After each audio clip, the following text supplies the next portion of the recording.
পরীক্ষায় কম্পোজিশন বা রচনায় 15 বা 20 নম্বর থাকে, কিন্তু আমরা অনেকেই জানি না এই ফুল মার্ক পাওয়ার জন্য ঠিক কত পৃষ্ঠা লিখতে হয়। অনেকেই মনে করেন বেশি লিখলেই বেশি নম্বর, আবার অনেকেই কম লিখে আসেন। আবার কম্পোজিশন আসলে কি, এটি কি প্যারার মতো নাকি আলাদা? আপনি যদি কম্পোজিশন নিয়ে কনফিউশনে ভোগেন, তবে আজকের এই 3 থেকে 4 মিনিটের ভিডিওটি আপনার জন্য।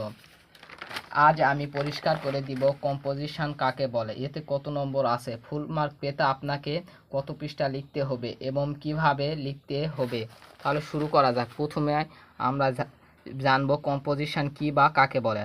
সহজ কথায়, কয়েকটি আলাদা উপাদান বা অংশকে নির্দিষ্ট নিয়ম মেনে একসাথে সাজিয়ে একটি পূর্ণাঙ্গ রূপ দেওয়ার প্রক্রিয়াকে কম্পোজিশন বলে।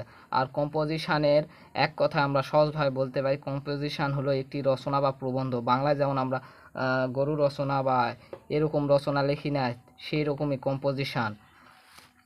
সহজভাবে বলতে পারি কম্পোজিশন মানে রচনা বা প্রবন্ধ। এবং সবার মনে একটাই প্রশ্ন, এসএসসিতে কম্পোজিশনে ইংরেজি সেকেন্ড পার্টে এই কম্পোজিশনটি রয়েছে এবং এখানে কত মার্ক। এখানে এসএসসিতে রয়েছে 20 মার্ক এবং হাইএসএসসিতে রয়েছে 15 থেকে 14 মার্ক। কিন্তু অনেক শিক্ষার্থীরাই কম্পোজিশন কত পৃষ্ঠা লিখতে, অনেক শিক্ষার্থীরা এই কম্পোজিশনটি পড়ে না, কারণ গাইডে অনেক কঠিন ভাষা লেখা থাকে। এজন্য তারা অত 3-4 পৃষ্ঠা মুখস্থ করতে পারে না, এজন্য তারা এই আইটেমটি ছেড়ে যায়। এজন্য লাখ লাখ শিক্ষার্থী প্রতি বছর ফেল পড়ে। আর তোমরা যদি কম্পোজিশন না বুঝো, তাহলে আমার চ্যানেলে কম্পোজিশনের ভিডিও দেওয়া আছে, তোমরা সেইগুলো দেখতে পারো। ওই কম্পোজিশন তোমাদের মুখস্থ করতে হবে না। তোমরা যদি একবার রিডিংও পড়ে পরীক্ষার হলে যাও, তাও তোমরা মনে করো লিখতে পারবে। এমন সহজ ভাষায় মনে করো ভিডিওগুলি তৈরি করা আছে, যা বাংলাদেশের কোনো প্ল্যাটফর্ম দিতে পারবে না। এবার প্রশ্ন হলো কম্পোজিশন কত পৃষ্ঠা লিখতে হবে। তোমাদেরকে সহজ ভাষায় বলি, কম্পোজিশন যদি 20 মার্ক যদি থাকে, তাহলে কম্পোজিশন তোমরা লিখবে হচ্ছে 20 মার্ক যদি থাকে তাহলে 5 থেকে 6 পৃষ্ঠা লিখলে হবে। আর যদি 15 মার্ক থাকে তাহলে তোমাদের 3 থেকে 4 পৃষ্ঠা লিখতে হবে। আর কম্পোজিশন সবার মনে একটাই প্রশ্ন, কম্পোজিশন কি প্যারা করে লিখতে হয় নাকি ভাগ ভাগ করে? আসলে কম্পোজিশন এবং প্যারাগ্রাফের মধ্যে একটি পার্থক্য রয়েছে। প্যারাগ্রাফ মানে শুধু তোমার মনে করে 1 পৃষ্ঠা পুরা তোমরা লিখবা, কোনো ভাগ বা প্যারা করে লেখা যাবে না। মানে প্যারাগ্রাফ হলো 1 প্যারার মধ্যে শেষ করতে হবে। আর কম্পোজিশন মনে করো বাংলায় যেরকম রচনা লিখি না, ভূমিকা, তারপরে বর্ণনা, ওই রকম ভাগ করে যে প্যারা করে লিখি, ওই রকম ভাবে লিখতে হবে। তোমরা মনে করো তোমাদেরকে একটা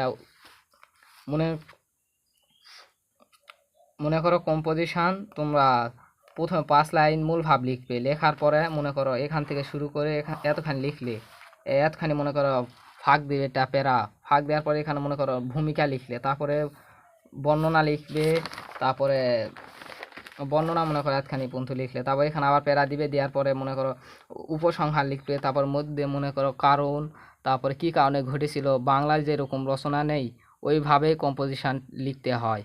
আর কম্পোজিশনের উপর আমার ভিডিও দেওয়া আছে চ্যানেলে। তোমরা যদি এসএসসিতে যদি এই কম্পোজিশনের উপর 20 মার্ক পেতে চাও, অবশ্যই কম্পোজিশন মুখস্থ করতে হবে। এখন প্রশ্ন হলো কয়টি কম্পোজিশন মুখস্থ করতে হবে। বিগত সালের সব বোর্ড অ্যানালাইসিস করে বলতে পারি 15টি কম্পোজিশন যদি তুমি পড়ো, তাহলে তুমি বাংলাদেশের যে বোর্ডেরই শিক্ষার্থী হও না কেন, মনে করো তুমি 20 না পেলেও 19 পাবা। আর এই 20টি কম্পোজিশন আমার চ্যানেলে আমি অবশ্যই আপলোড করব। তাই যারা চ্যানেলে নতুন তারা অবশ্যই চ্যানেলটি সাবস্ক্রাইব করবে। এবং ডিউটিস অফ এ স্টুডেন্ট একটি কম্পোজিশন মনে হয় চ্যানেলে আপলোড করা আছে, পারলে তোমরা ভিডিওটি দেখতে পারো। তাহলে এই মুহূর্তে যদি ভিডিওটি কারো উপকার আসে, অবশ্যই লাইক করবে এবং এরকম নতুন ভিডিও পেতে চ্যানেলটি তো কোনোভাবেই সাবস্ক্রাইব করতে ভুলবে না।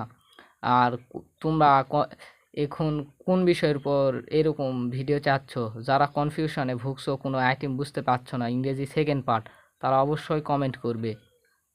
সবাইকে ভিডিওটি দেখার জন্য ধন্যবাদ শেষ পর্যন্ত।